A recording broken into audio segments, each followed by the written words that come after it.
Index investing or passive investing has grown more popular with investors. Even Warren Buffett touts the benefits of owning an entire index like the S&P 500 over the long term. An example of an index tracking ETF is BMO's S&P 500 Index ETF. It's the largest ETF in Canada that tracks this well-recognized and popular index. It provides exposure to the returns of the market cap weighted S&P 500 index at a low cost with a management fee of just 0.08%. This broad market ETF makes for an efficient building block in a portfolio, saving you time and effort while mitigating single stock risk. If you're looking for exposure to the largest and most liquid public companies in the United States, this ETF delivers an easy-to-use solution and instant diversification. Commissions and management fees and expenses all may be associated with investments in exchange-traded funds.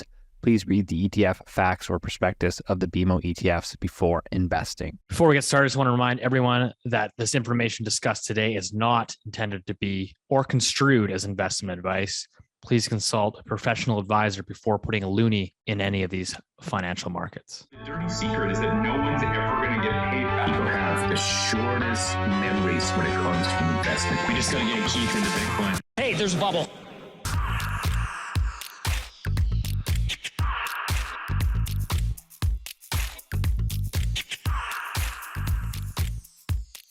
Welcome back to Loonie Hour, episode 124. As always, joined by the three amigos. We got Keith Dicker, IceCap Asset Management, Rich Diaz, his McGill shirt on. What's the story with that shirt? Well, I'm working from home, and I didn't want to put on real clothing. It's really Did you go there? I did go there. Nice, smarter than I thought. Yeah, and I'm smarter than I look too. I did McGill Economics and Finance. Did the honors program. It kicked the absolute living shit out of me. It was fun though. I learned a lot. I learned that almost every model that you've ever been taught doesn't actually work, which is, but no. And I learned that I'm not good at calculus, but no, I love McGill actually. I was one of the captains of the ultimate Frisbee team. There you go. That's my claim to fame. Yeah, I was big time into that. And I smoked a lot of, color shrubbery, let's say. Okay, all right, it's all coming home to roost. Yeah, that's right. Keith, tell us about your university days 50 years ago. Yeah, it was a long time ago. I was really good at going to a place called the Breezeway Pub. So that's where you got your A in socialization. But that's where you met Mrs. IceCap. No. That would be pre-Mrs. IceCap. No, I went to school in Newfoundland. So like later on, you left there. But you notice for everyone who's not being able to watch it today, if you're viewing on YouTube, Rich has a real nice, sharp haircut that matches. Yeah, we did. I forgot to mention that. I apologize. I thought you went to the hairstyling faculty at McGill. That's why you got the T-shirt. That matches you look good today. Looks good, Rich. Yeah, new camera, new hair, fresh T-shirt. Yeah, man, you're just you're dialed in these days. Thanks, man. Oh, so that affords me the opportunity to give my friend a shout out, a listener to the Loonie Hour, a loyal listener, I'll say. We actually went to high school together. His name is Viral, and he owns a Mexican restaurant. I'm trying to find the street. I think it's on Notre Dame East, called Le Tequila Bar. And so, hi, Viral. Thanks for listening. And everyone, if you're in Montreal and you want some great Mexican food, hit that up. It's awesome. There you go. Are we shouting out all of our old high school pals? Keith, how many of your guys are still alive there, buddy? One thing that's great about the world, I chat with everyone and you try to stay in touch with everyone. And like every day, I walk Willis every morning and I go by this elementary school. So the crosswalk guy is there. One of the guys, they work for 2 half-an-hour shifts a day. And, this is a new guy and I'm like, hey man, what are you doing? What's your name? And I chat him up every morning. But my point is that I think I'm the only guy that chats with him every morning. He sees me. His name is Joe. I don't think he's following the podcast, but you say hello to everyone and then years go by and decades go by and you bump into an old high school friend or a college friend or workmate or anything. And so be nice to everyone. Stay in touch with your network and you figure out what everyone is doing. Further to answer your question, I think we have a big football trip planned this fall. We're going to go down to Miami with a bunch of friends of my. You've recovered now, eh? we're going to be like the 5 uncoolest people at South Beach. I can promise you that. But yeah, okay, Steve. So what do you have us set up for today? How are we looking? Yeah, well, we've got quite a bit to work through today. We've got I got an update on national house prices. We've got some data from Korea there. We got Canada's CPI inflation data, which came in pretty soft. We'll get through some of that. We've got some interesting data just on foreign purchases, Canadian equities. You know what's going on there. European banks. So there's lots going on right now. We got Nvidia that's kind of keeping the whole market afloat. But so we'll get into all of that, of course. But we do have a special guest today that I want to frame up. So we got really playing on the whole Canadian space. We got Canadian agriculture. So Shaun Haney.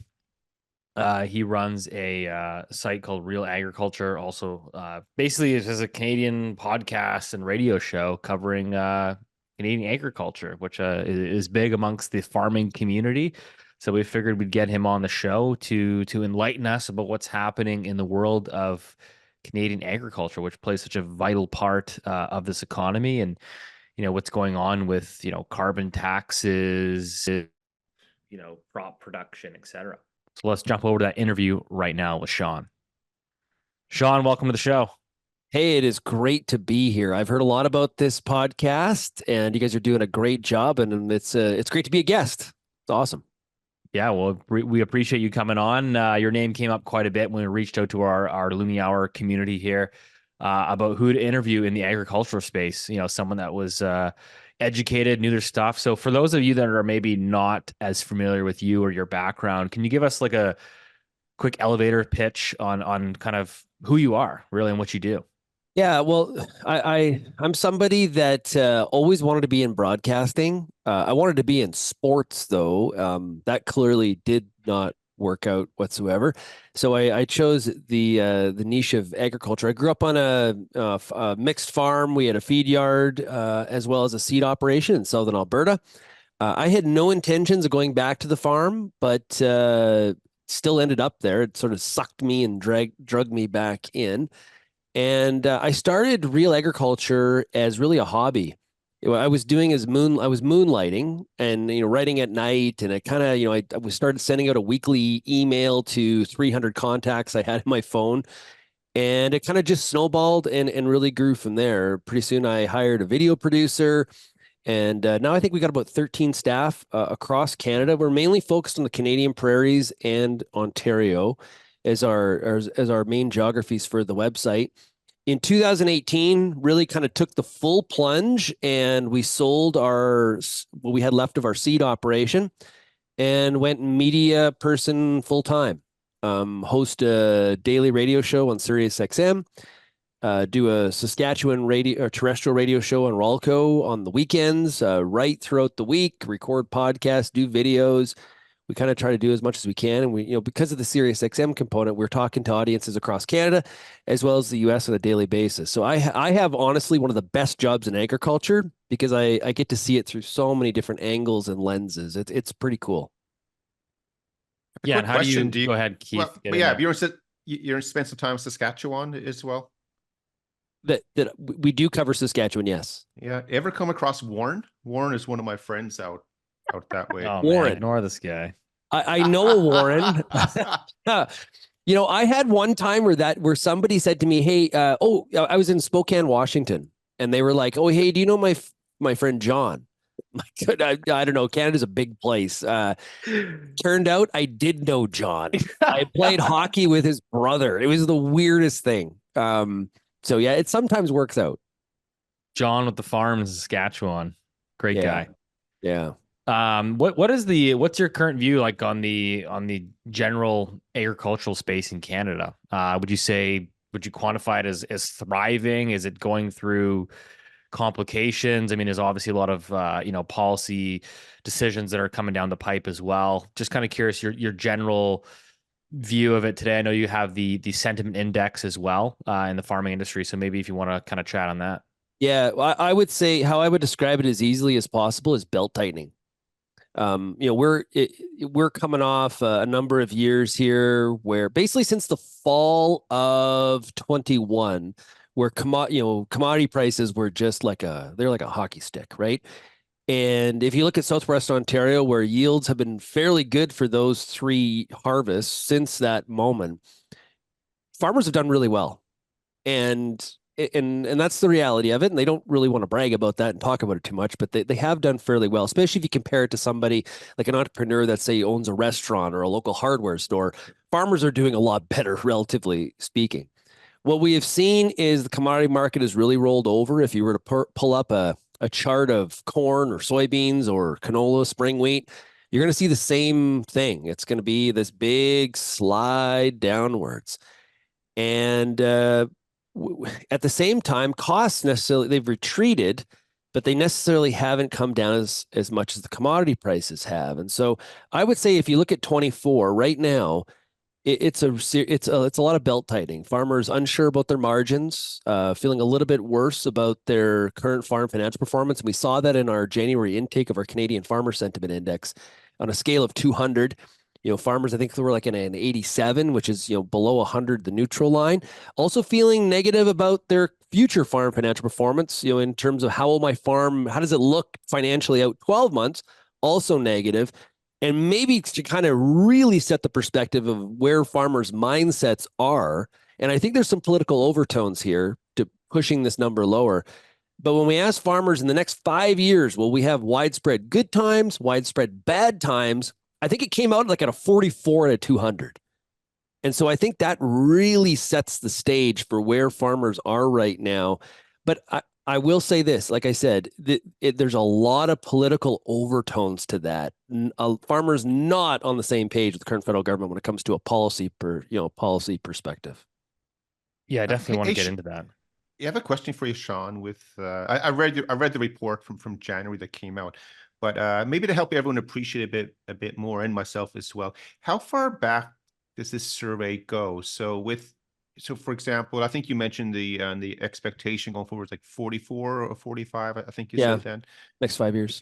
Has that been it? Have we reached that level before? No, new lows. Going back to we started this in September of 22. So my partner, Justin Funk, and I in Real Agri Studies, he's out of Guelph. His company is Agri Studies. We started this in September of 22. The idea mirrored and emulated the Purdue University CME Ag Economy Barometer that Purdue University does. And I always wanted to have something where, like, in Canada, we are experts in extrapolating US data and taking that US data and applying it to ourselves and saying, this is exactly how it is here too. And in some cases, that's the truth. And that's real. You could do that. But in many cases, I think it's not. And so we wanted some Canadian data about Canadian farmers and ranchers across the country. And so that's how we got kind of started.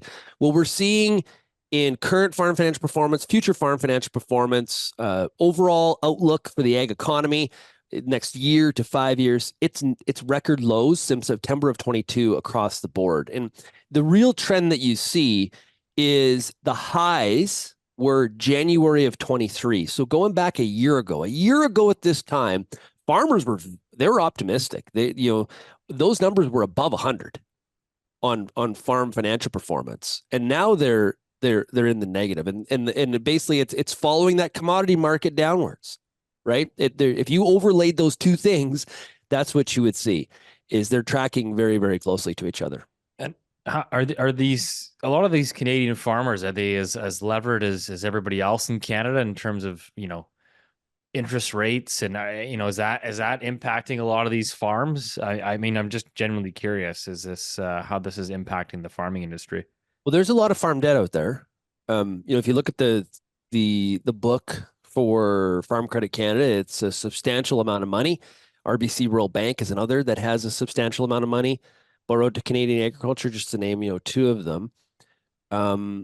There's farmers have, and with all of this, there has been an increase in the value of land. Land has been a very good place to put your money.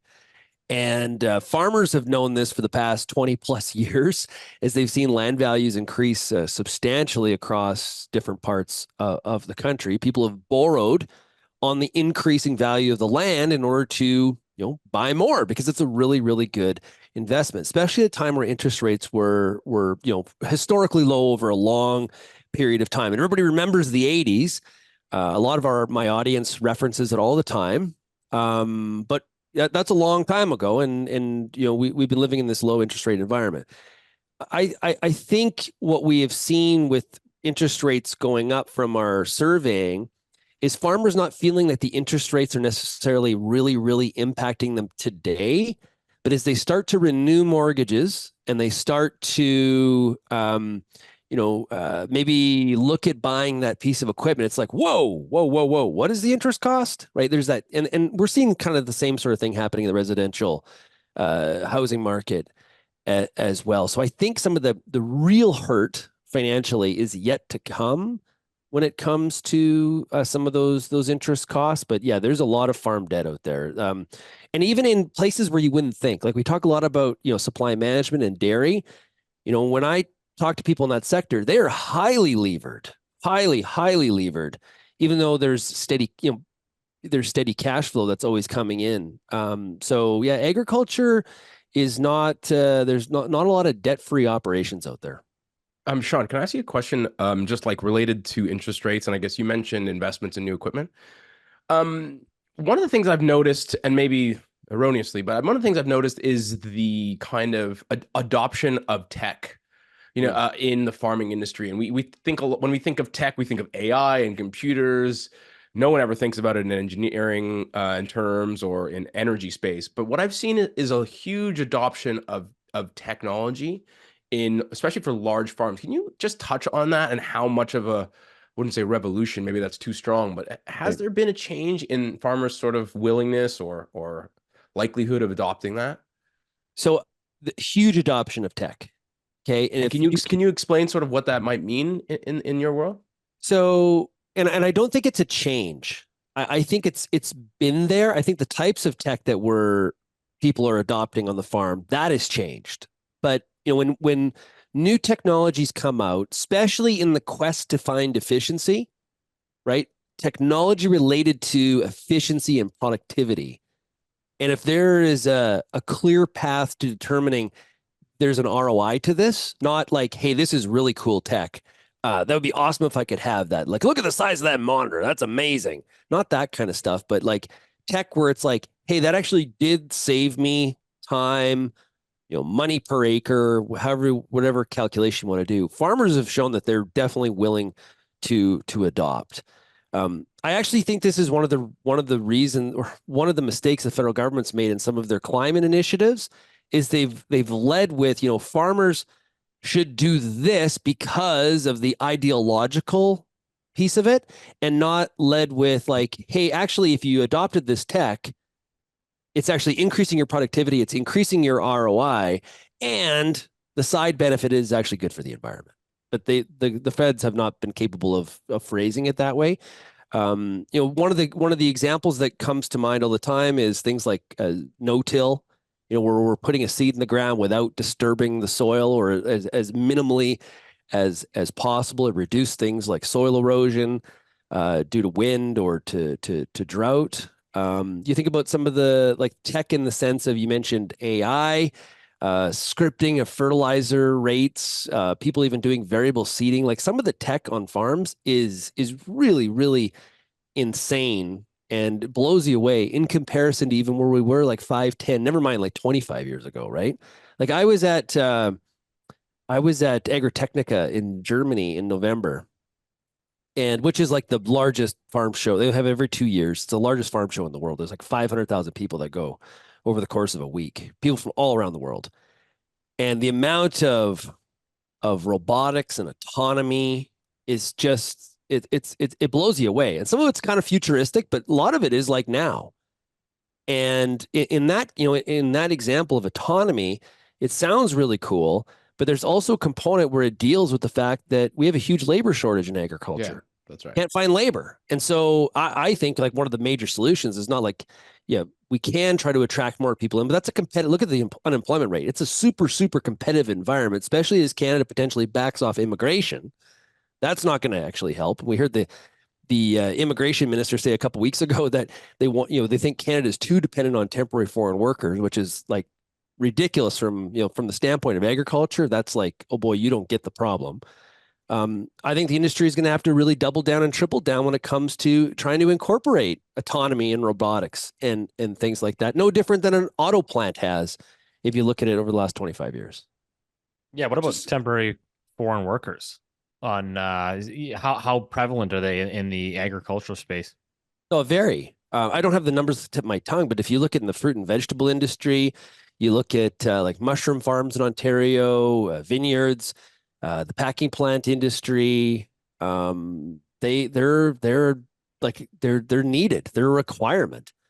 And there's a bit of a fallacy out there where like it's being addicted to cheap labor. It doesn't matter what you pay some Canadians to do some of this work. They're not sending in resumes. Okay. And so then there's a reason why some of the temporary foreign workers, the TFWs, come back year after year, is because for them, this is a pretty good deal too. We always think about it kind of in a twisted way. I think that there's really a really beneficial two-way street here. It would be very like during COVID, where the processing of TFW applications was like at a standstill. The fruit and vegetable industry was like in real shambles and wondering how they were actually going to get the crop off the field. Those workers are like a must. Crazy. Yeah. Let's just go back a little bit to tie in your response to Rich's question about the technology and everything. Yeah. And then lead that into earlier in the conversation, Shaun, you talked about how the expectation wasn't very positive going forward. It seemed to be quite negative from the farmers. So my first observation is I'm making the assumption that the adaptation and the ramp up of using more technology, that should be positive for margins, I would imagine, in a very general sense. Correct? Yes. Because of the push towards productivity and efficiency. Yeah. Yeah, absolutely. And I mean, we know prices have been a bit soft over the last 18 months, I guess, or 24 months even. So for the outlook not to be very positive, is that like what is that? Is it more from yields are declining, or the prices are expected to continue to come down? Is it a margin game? Or is it really tied into your earlier comment about, not a lot of people in the industry are happy with what's coming out of the federal government? Yeah, I think it's a lot of all of, like, really, it's a lot of all that. So if you look at some of our open-ended responses we got in January, and if you take out some very uncomplimentary things that people had to say about the Prime Minister, put those to the side for a second. We don't need to get into that. Tell us one. Give us one juicy one. Well, there's a lot of F Trudeau. There's a lot of that. But the second place that people go is the carbon tax. And so whether that is a real cost that is pushing them into the red, or it's the perception of pushing them into the red, people are very, very much against this as they see it as really negatively impacting the industry of agriculture. And so there's I think the focus on that is like that's on the pedestal of issues. And then you have things like fertilizer prices and fuel prices, like, major costs for farms across the country coming down, but maybe not to the tune of how far the commodity markets have come down. And if you look at Western Canada specifically, we're in year 4 of 5, 4 of the last 5 years have been drought. Right. And so there's, if you've got high costs and low production because of Mother Nature, not cooperating, you feel like you're, that's why that sentiment is low. What's interesting is that there's no difference between the East and the West, statistically speaking, on the outlook currently. It's just, farms and ranches across the country feeling negative about their current financial performance and future. And that's the shrinking margins. Like somebody, I was recording the radio show earlier today before we did this, and farmer told me, like, hey, I'm cutting out canola. I cannot make money. Even at $13 canola, can't make it pencil. I'm growing more corn. So those are the kind of decisions right now that farmers are going through, trying to, find ways or a path to some, to live to fight another day, so to speak. That's kind of the year that it's shaping up to be. Is what do I need to do? Tighten my belt. I can control the costs. What crops do I need to grow, or how much of each of those crops do I need to grow where I can live to fight another day? Shaun, can I ask you another question, just touching on that a little bit more? I mean, Yep. it's the carbon tax is one thing, but can you just articulate how important ammonium nitrates are for the fertilizing process? And not that you should get into the Haber Bosch process, invented I think in the 20s or whatever it was, but just like, I don't think people realize the degree to which fertilizer has improved crop yields in Canada, globally, and is a systemically important to our way of life. And can you just touch on that just a little bit? I know maybe that's not your specialty, but it's I'd like not. to know. But in generalities, absolutely. Like if you're sitting down with a beer on a weekend with a buddy from across the street, and that buddy's like, agriculture would be a lot better without fertilizer, you need to take that bottle and whack him across the side of the head. Like that is just insanity. Fertilizer is absolutely critical to agricultural production and some of the yield gains that we have seen. Okay. And we have seen activists, and we've seen some people, and some of those people are actually inside the government, talking about fertilizer like it is evil, and it's the it's the enemy, and it's creating environmental hardship and all of these kinds of things. It is fundamentally critical for farmers to produce the yields that they are producing in the current cost structure and what the price of land has been, and all of those kinds of things. Now, it doesn't all have to be synthetic fertilizer. There also can be, livestock produced fertilizer as well, like manure, which, a lot of farms are using as well. There's a lot of focus right now in the biological space, and the, trying to create more EEFs, enhanced efficiency fertilizers, to, so we don't have so much nitrogen loss when the product goes in the ground, and trying to, increase the productivity there, and farmers, and not having as much emissions go into the air when it comes to farmers using fertilizer. And I think a lot of times what's happening is this is being crafted into like an all or none scenario, like life without paying attention to the unintended consequences. Yeah.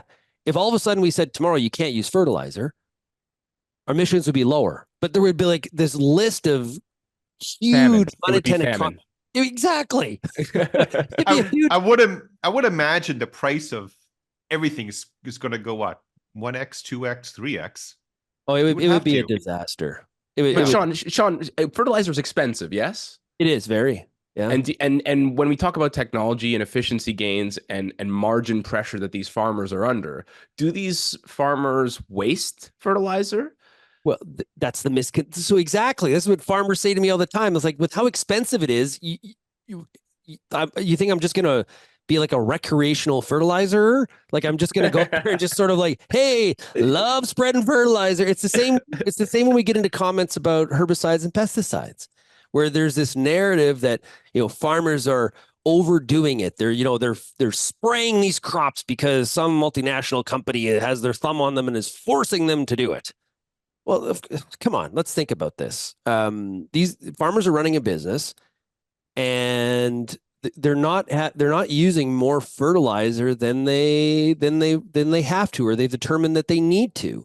Now, is there room for improvement? Well, absolutely there is. Like, yes, like this is not a perfect industry, and that the industry is pushed for our right place, right rate, right amount, all this kind of stuff. And there's an education that goes with that. But for this, the whole talk about the government talking about this 30% emission reduction related to fertilizer, one of the reasons they've been unable to make it mandatory or really push it past where they wanted it to be is because of the pushback and the government, or in the industry, people educating the government on, if you do this, here are some of the consequences. Be careful what you are actually doing before you move any further. It's just. Can you walk us through that just in terms of, again, just pretend I'm a typical Canadian here. I don't follow the space that well. I may be less inclined of knowing what's happening in Parliament. Are there any particular policies for you that really stand out that are currently in discussion or have recently been tabled that you say, wow, like this one or these two policies are really every Canadian should be aware of, and they should be chatting with their MP because these are going to have, these ramifications. What are the big couple policies that you think people should be aware of? Yeah, I think there's two. Okay. So first of all, we have, and you referenced it earlier, to Bill C-234. Okay. This is the bill that would give an exemption to farmers on the use of propane and natural gas, exemption on having to pay the carbon tax on the usage of propane and natural gas for ag-related things like grain drying, heating your barn, all of those, those kinds of things. And it has been, it was in the House. It got through as a private member's bill. The shenanigans in the Senate. It's now back at the House. They're dealing with the amendments from the Senate. It is really, and on the, following the exemption that Atlantic Canada got on the heat pumps, this has been a real sore spot, a real burr in the saddle for agriculture about how they've been treated relative to, some of the political reasons why Atlantic Canada got that exemption. So that is what, because the whole idea here is we're going to put a tax on certain activities to try to force people to use other options. Okay. In the case of something like grain drying, there are no other options. There's no solar powered grain dryers. There's no, wind powered grain dryers. You can't, put a blow dryer. What's that? A blow dryer. A blow dryer. Yeah. Well, that'd be a long process. But there are no other options. And so if there are no other options for a farmer to switch to, they are incurring this tax, this cost, without any other options. They have no other options where to. Told it doesn't get passed through though. It's ridiculous. So that's one. And the Conservatives, when the Parliament returned in January, Poilievre was like, I'm actually surprised how much the Conservatives have really got behind this and put some political will to it to try to push through on 234. They have the ag vote already. I think it just kind of fits into the axe the tax messaging and some of the narrative. The other one is Bill C-282. And this is the private members bill related to, I think this is kind of peak naivety in Canada. This is related to Canada putting together, making a piece of legislation that it would basically prevent trade negotiators going forward to offer up any more access to supply managed markets. And my comments against this are not related to pro supply management, against supply management. That's not the point. The point is that I think, this is this is people in the supply management industry thinking if we have legislation on the books, we're going to make it easier in 2026 when we have to renegotiate the USMCA CUSMA agreement to say, hey, US, you want more market access for dairy? Sorry, we actually have legislation. We can't give any more access. Sorry, like we would love to, but you know what? It's law. And I think that is just, when I talk to people in DC, the main comment or question I get is, what the heck are you guys doing? You're actually making it worse. It's sort of like when you tell your kid you can't have that cookie, right? Or you can't play with that toy. What does the kid do? They're like, well, I want to play with that toy even more because I can't have it, right? Yeah. And this is what I'm hearing on the south side of the border is like, this is not going to help.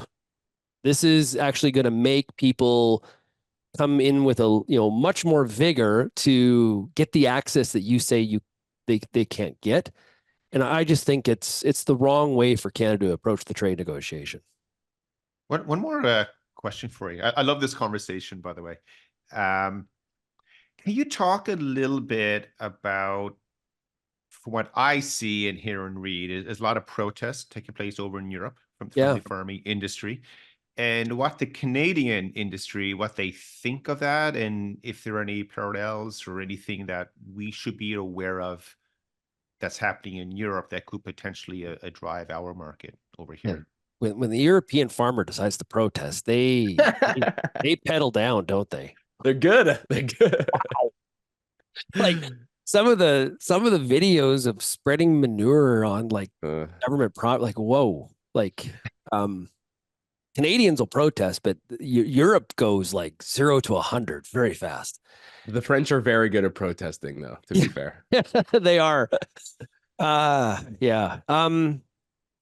So I think the European protests are much more complicated and full of much more nuance than has been covered in the mainstream media. There are every country has different reasons. Okay. Like it's not like all of Europe is protesting environmental policy by the government. That is true in the Netherlands. Okay. And I'm going to pick certain examples here. So the Netherlands, yeah, like they're trying to take land out of farming. They're trying to tell farmers they can't, use fertilizer like we've talked about. There is water is always a major fight in the Netherlands. And so that's what people have latched onto. But then they've applied that same reason across the entire EU body. And that's not the case. If you look at in Poland, the major reason for some of the uprising has been the fact that they don't want Ukrainian grain coming into the country anymore because it's toileting prices. If you look at in France and Germany, maybe Germany first, then France, a lot of it has to do with government cutting back on subsidies. And I'll give you an example. So I found this out in November when I was in Germany, is that for the past number of years, if you bought the best sprayer on the market with the best environmental controls, like all those technological bells and whistles, like it's pimped out. You buy that sprayer and the government gives you a 50% check back to rebate you for that sprayer as a subsidy. That is a major, major government program. And so the German government has been looking at trying to cut back on some of those subsidies.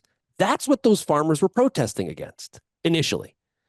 And so what I've been saying is like, as a Canadian agriculturalist competing with Germany and France on the global market from a trade perspective, I'm cheering for those governments to cut those subsidies because they're making Canadian products less competitive.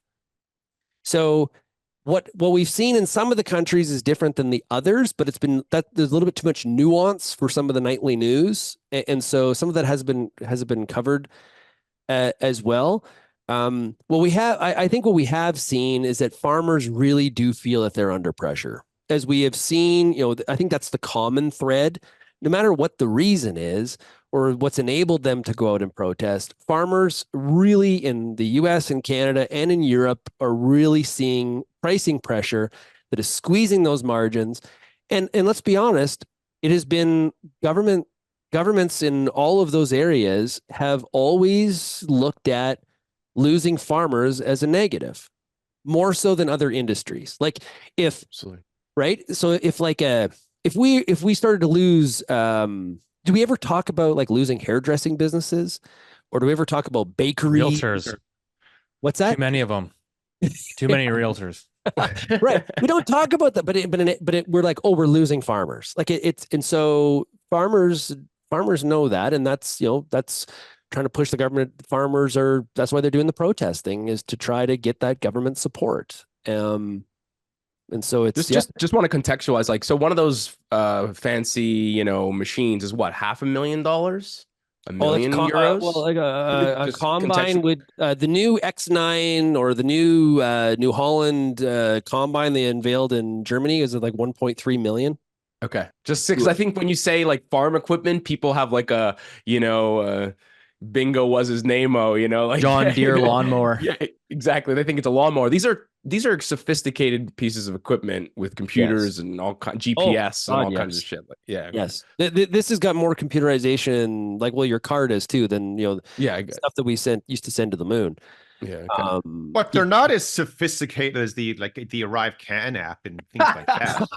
I mean, let's get real. That isn't that something? Don't get this guy started. Can I ask another question? It's a bit sensitive. And I don't want to get in trouble, but I can't miss this opportunity. Okay. China. Right. China's been buying up loads of land, and they own a lot of commodity businesses in this country. I'm not adverse to foreign direct investment. I think it's a good one, depending obviously who it's from and where it's going, etc. Has that changed over the last little while? Has the government been reluctant to get involved? Have farmers been reluctant to sell? I mean, has that changed at all? In terms of land? Yeah, in terms of land usage, what they're buying, how much they're buying, the influence that they peddle or not. Yeah, China is complicated. And it's okay. So I would say this is, in terms of Chinese land buying, much more of a political hot potato in the US than Canada. Okay. In Arkansas, they're forcing Syngenta, which is owned by ChemChina. Syngenta's been in North America for a very long time, formerly Zeneca Agro and Novartis that merged. They have a 100-acre research farm, and the state government is forcing Syngenta, or trying to force them to sell it, because technically it's owned by China. That's kind of crossing the precipice of reasonable ways to think about this.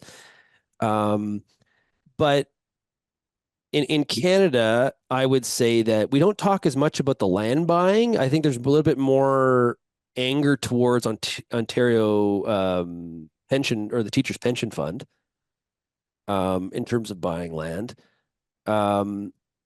Saskatchewan has rules against some of this foreign ownership of farmland, as an example.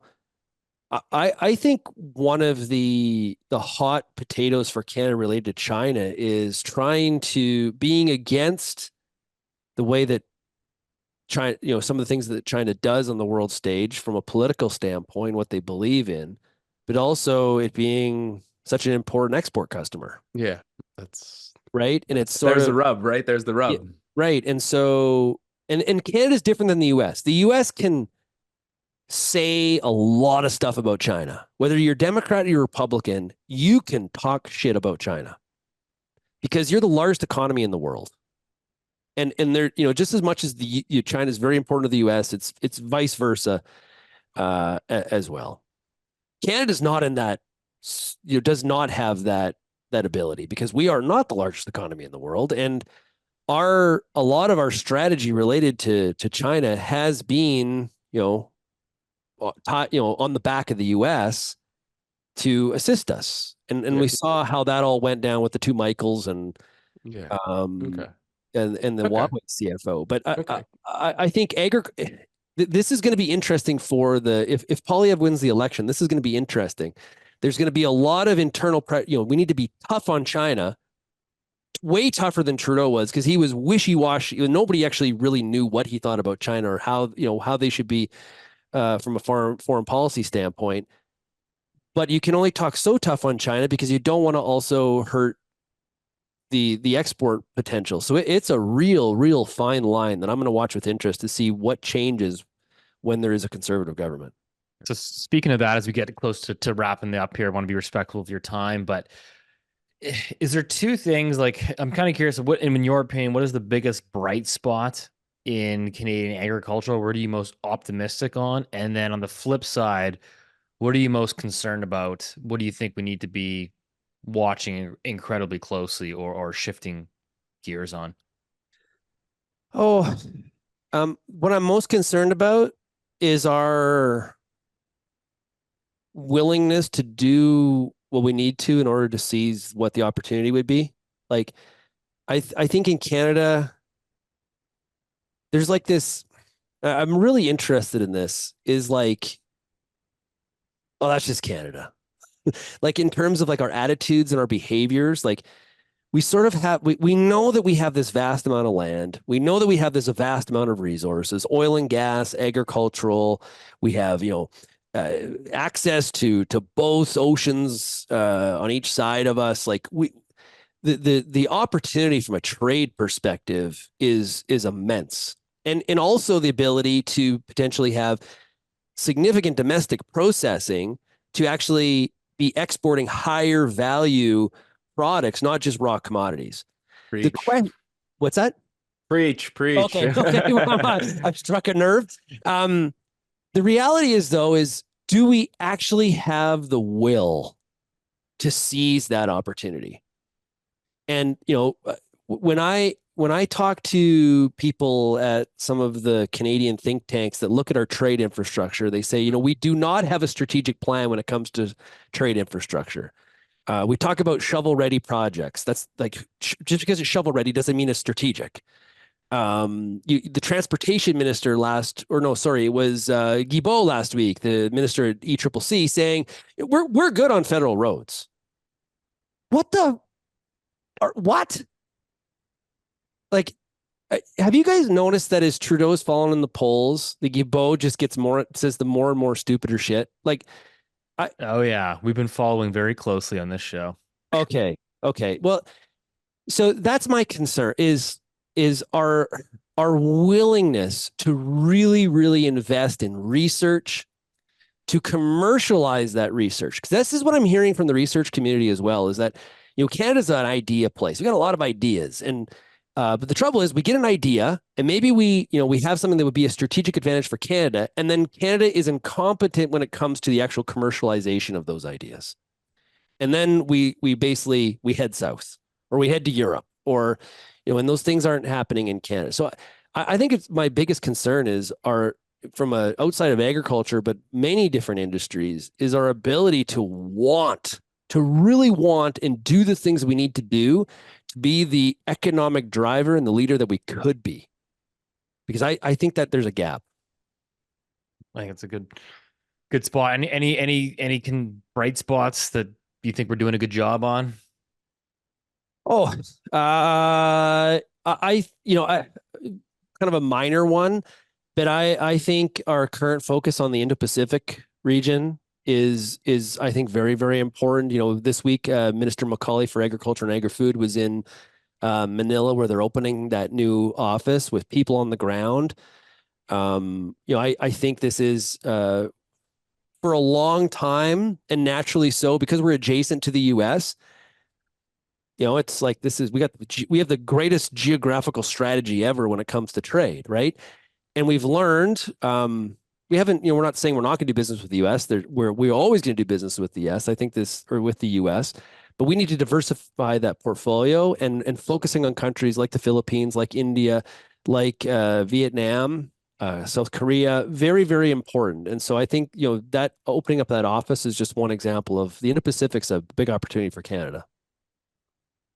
Awesome. Shaun, thanks so much for joining on the Loonie Hour. And I'm hopeful we'll do this again very soon. Yeah, I would love to. This was awesome. Thank you so much. And keep up the great work, you guys. This is a great podcast, and congrats what you've done with the Loonie Hour.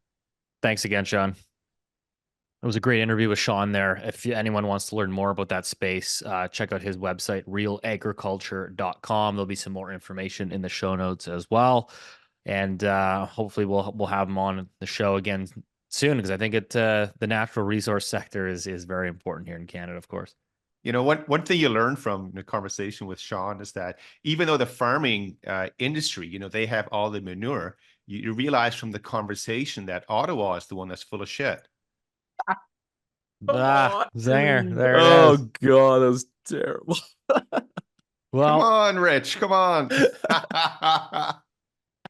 speaking of full of shit, we had some data coming out from one of Canada's largest retailers, Canadian Tire. So there's a huge miss on that sector, which is kind of what we've been tracking pretty closely here.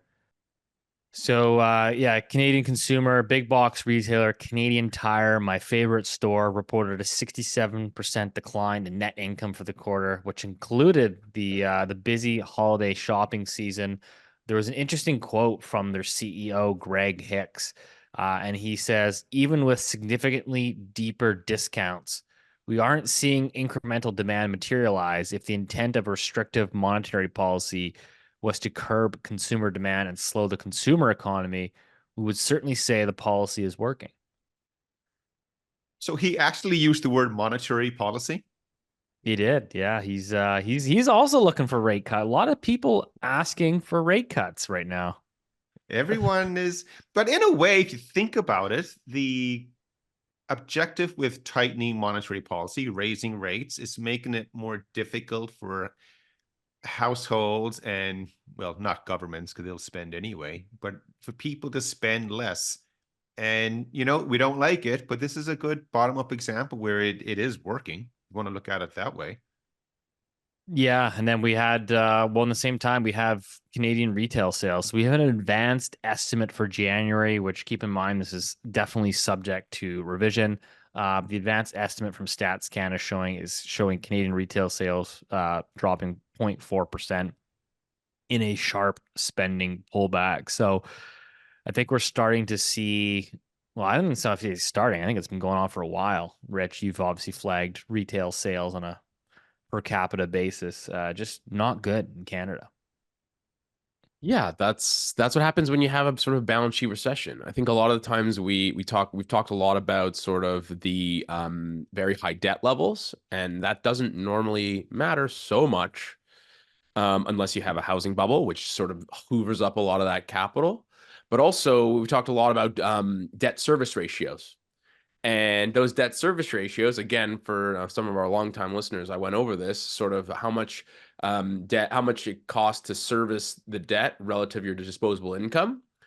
And depending on, you know, who calculates it for you, whether it's the Bank of International Settlements or if it's the Statistics Canada, we're now sort of at a 25-year high. So you know, or an all-time high. It's I guess. I mean.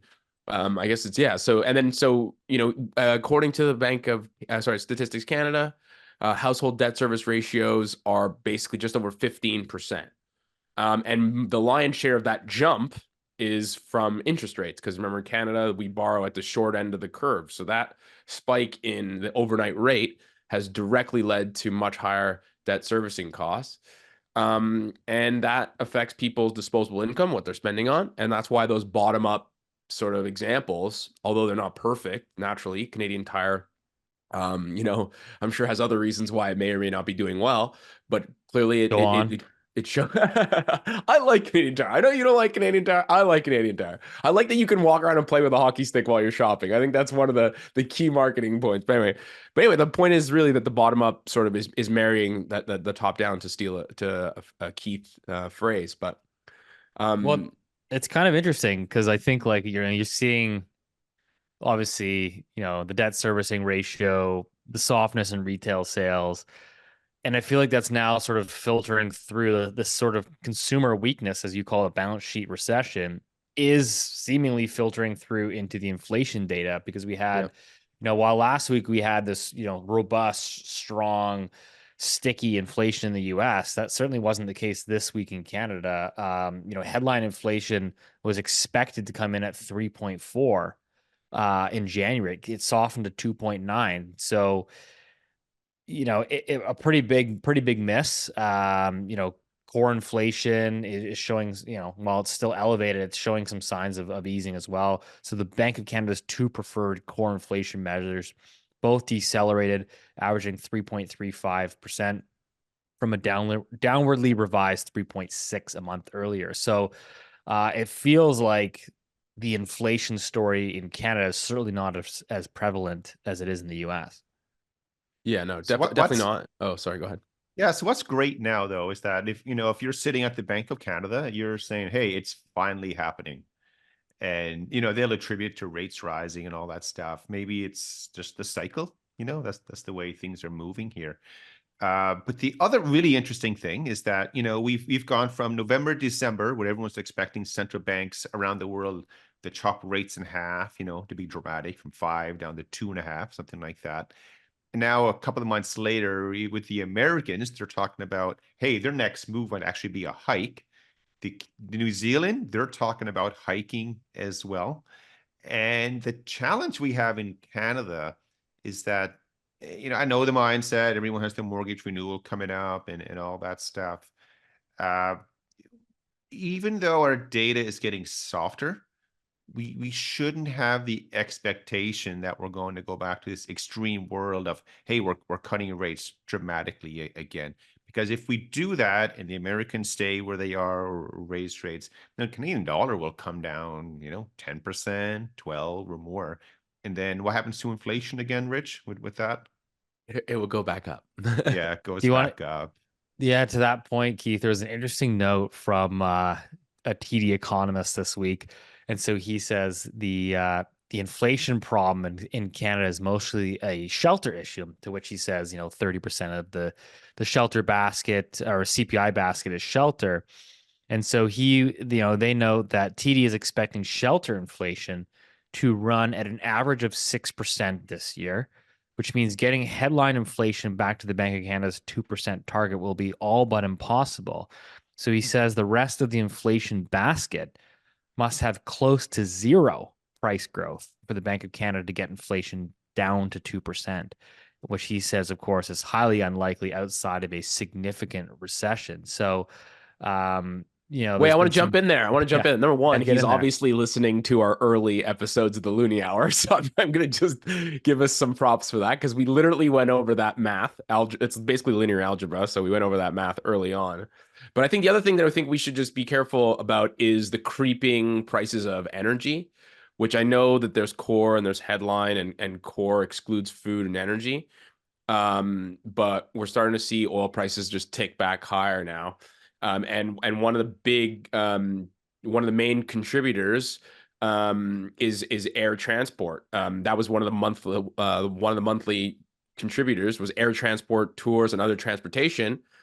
And those transportation numbers move with energy prices, and so it's going to be interesting. Well, there's people now that are making the argument, not me. It's not from the real estate industry, but from these economists that are actually coming out and saying they're scratching their heads and saying the Bank of Canada perhaps shouldn't be using mortgage interest costs, or Stats Can, for that matter, should not be using mortgage interest costs as a component in the shelter inflation basket.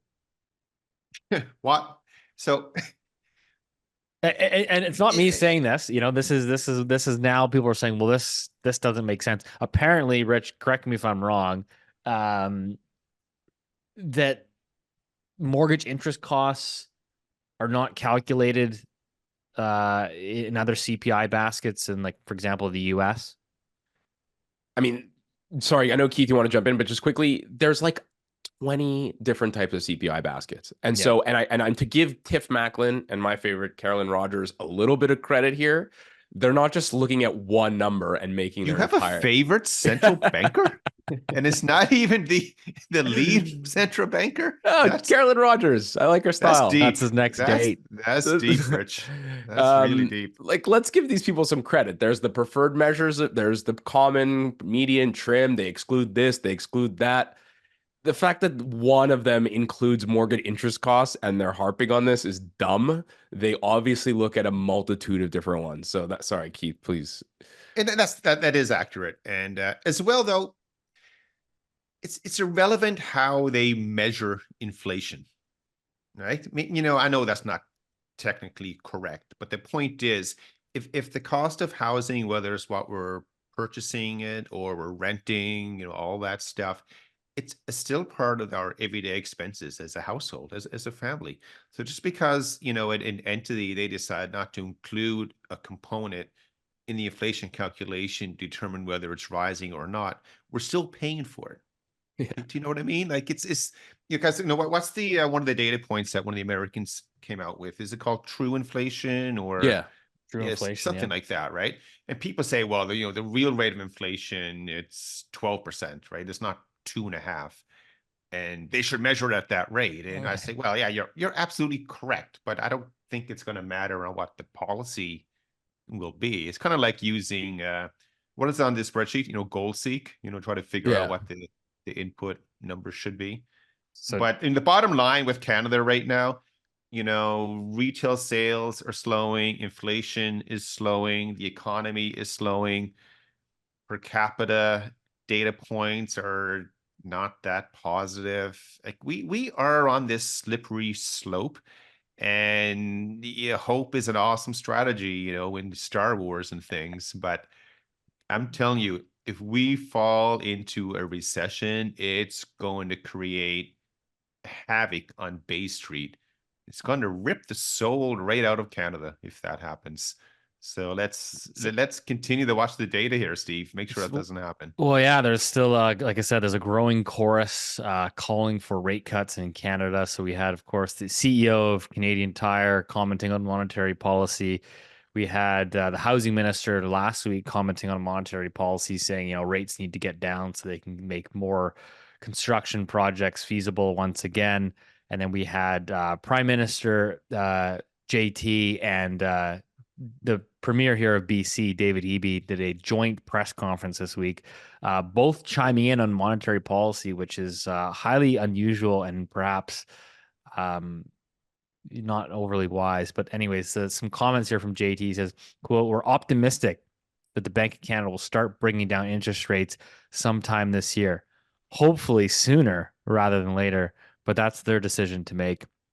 And then you had David Eby, who was blaming central banks for, quote, "driving inflation up by driving up the cost of housing through mortgage interest costs, which can be passed through as higher rents." Very odd comment to make, but there you have it.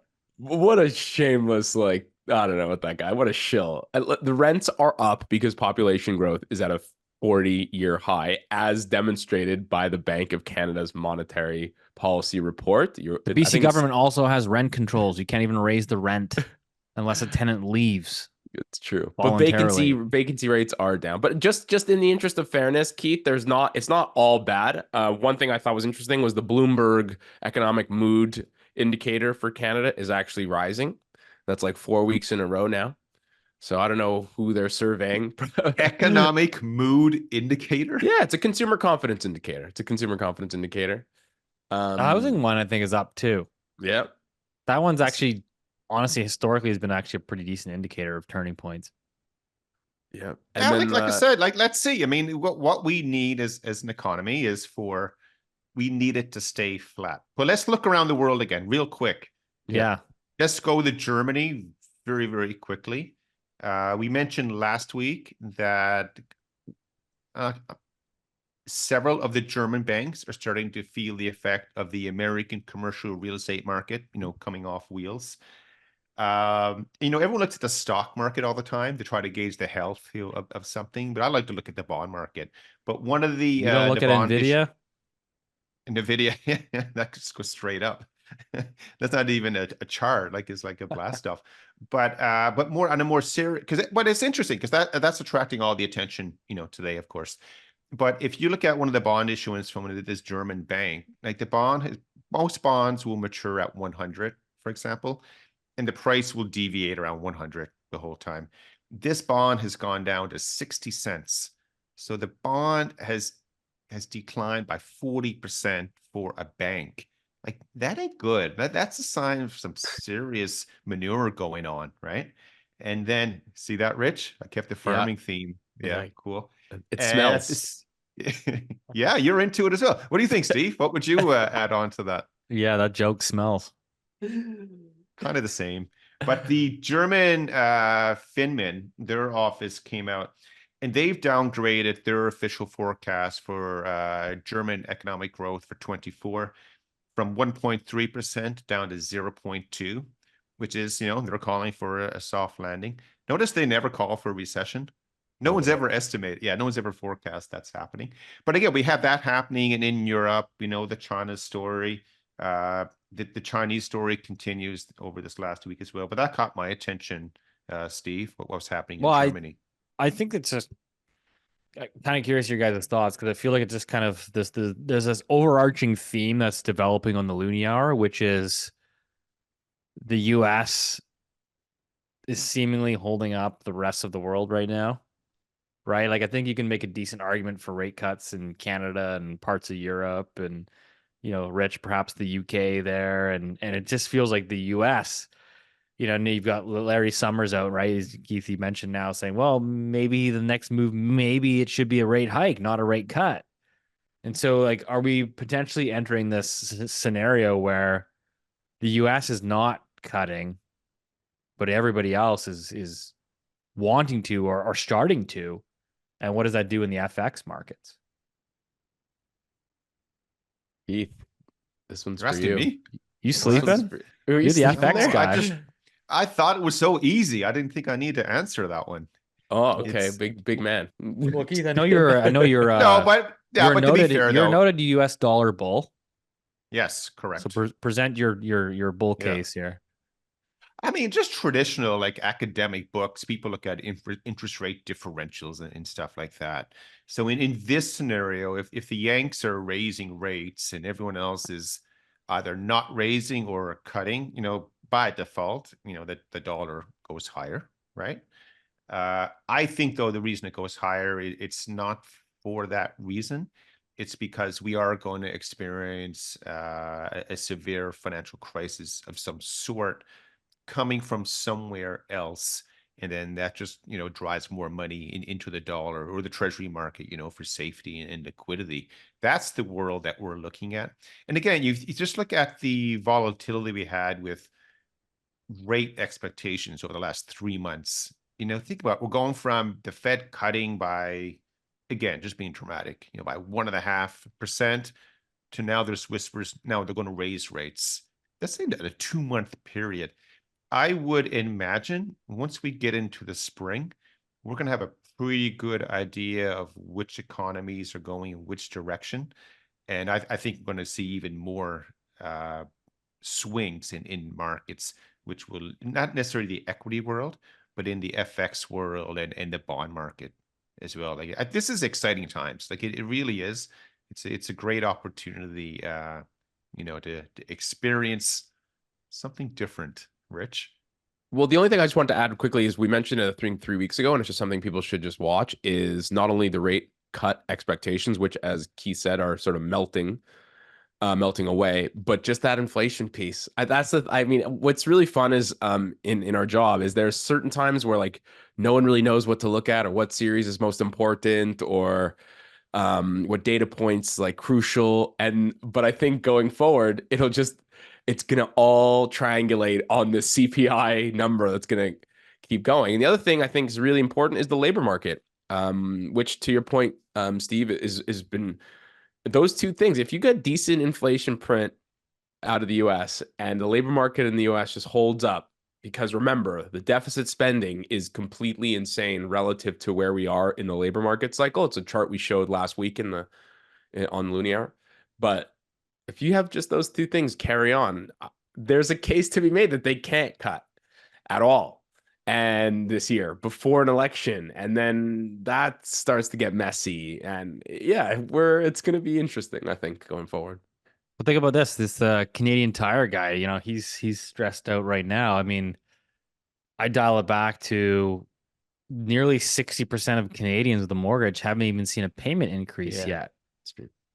Right? So, I mean, all these households that, were thinking they were going to get a whole bunch of rate cuts this year, and, come November 2024 are renewing their mortgage at, 5.2% or whatever it is at the time. I think that's going to be a bit of a shell shock and a further drag on consumer spending, you'd have to imagine. So it is we're in When is definitely a that bit of a happening pickle. this year? Like, is there like a summer period, like a 3-month period where you see that happening? No, I mean there's data on like this, they call it like, the mortgage renewal wall. So 2024 is in terms of like overall renewals, is the dollar volume is quite high. 2025 is even bigger. And then I think it starts to decline a little bit in 2026. So you can kind of just like look it up and go, okay, the bull market for housing really like was 2020, but particularly 2021. And so think about all those 2021 mortgages that took 5-year terms. Those are renewing in 2026. And all of that is negative for the economy. because it's going to take away money from household discretionary income, right? Yeah. That happens. Yeah. Yeah. One thing to leave everyone with down here in Halifax, I think it is part of the federal government housing accelerator program or something like that. But they are rezoning the whole city, Steve. Are they doing that now too? Well, they're trying to do it. So, and It's again, about time. to It's be about time. dramatic about it, like I live in a single family zoned plot of land. I should be able to put up a 5, 6, 8-story house on my property at some point soon. Wow. When are we Great. moving in? Fantastic. The whole Okay. city is going like that, eh? Like You can retire, buddy. You can cash out tomorrow. Big high rise. it's kind on of your funny, lawn. like everyone is, not in my backyard stuff, and everyone's upset. I was chatting with some neighbors the other day, and like they're really upset about it. And I said, like this is not going to happen for 10 years. No, it's happening next summer. They're going to start building. And I said, are you kidding me? You couldn't get someone to do your kitchen renovation for the last 2 years. Where are they going to get this army of carpenters and contractors and builders to come in and do a Sim City build down There's here? going to be And they're trying to do it everywhere else. I don't get it. there's going to be shadows in your backyard when you're trying to dip in your pool there. Yeah, and I have that tinfoil thing I put under my chin. I want to get an even tan. I love it. I think that's a good place to wrap it up. As always, guys, appreciate your support. If you enjoyed this episode here, leave us a review on Spotify or Apple. Continue to drive us up in the algorithms there. And as always, we'll see you next week.